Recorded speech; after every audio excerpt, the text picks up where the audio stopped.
Yes, hello mga kacharotera kong friend. For today's kacharotan ng buhay ko, magluluto tayo ng ginisang gulay. So ayan, ready ko na yung mga gagamitin nating gulay.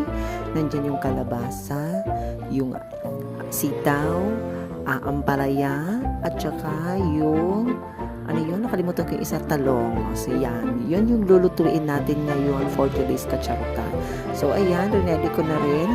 Gigisa ko na yung bawang at saka yung sibuyas. Tapos, ilalagay na natin yung giniling na karne. So, siya yung magpapalasa sa ating ginisang gulay for today's kacharutan, mga friendship, mga kachanelian, mga charotero kong friend.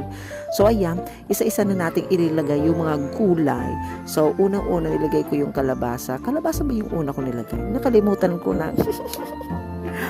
O siya, ganito na lang